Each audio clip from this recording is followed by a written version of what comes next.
Good morning, folks. Welcome to another edition of Ben in 10 on Wednesday morning and also on Fridays and Mondays. Today I want to talk about London. London is a first-class city, or at least it was. It's under real pressure at the moment. It needs every assistance it can get. At the very least, it needs a mayor who can do his job. Sadiq Khan, or Sadiq can't more like it, has a very simple mandate, and that is to make sure that people can get into London easily, that they can travel around London once they're here, and they can do it safely. He's also charged with making sure that people are reasonably well housed, and that there is an educational system and a local authority system that is working. But what does he spend his time doing?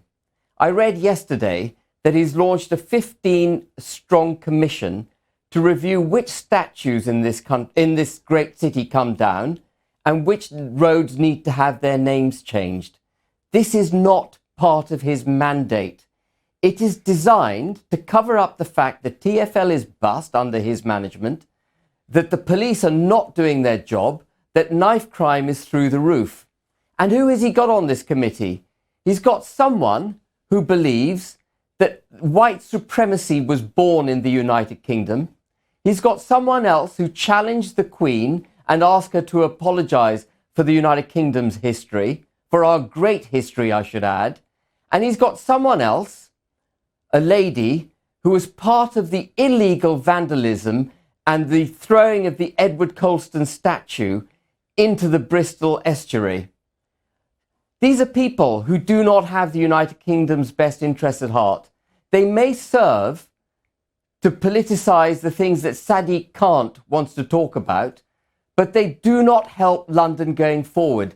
Make no mistake, folks, London is facing an existential threat. We've had 3 lockdowns. 90% of independently owned restaurant businesses are forecast to go bust. We're going to have a third of Oxford Street vacant once this pandemic ends because of all the closures that we've experienced, Debenhams, Arcadia, and so on. And we have a London mayor who's increasing charges to travel around London, who's increasing the congestion charge, who's waged a war on motorists.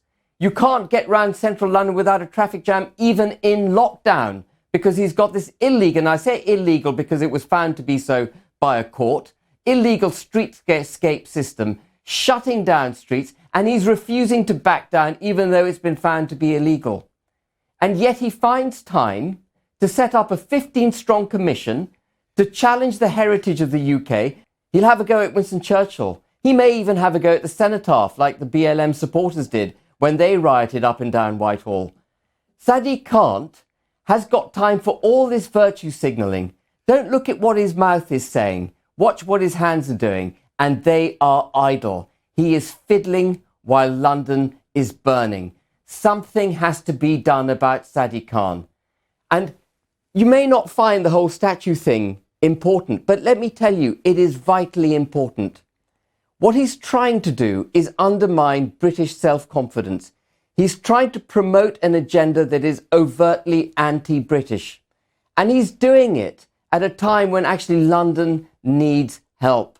London needs him to focus on the things for which he was elected. And let me just remind you what they are. Transport for London, the police, housing, education, making sure the boroughs are doing their jobs. It's simple. None of it's glamorous. None of it's going to get him headlines on The Guardian. But that's what he needs to be doing. Sadiq, stop being can't and start being can.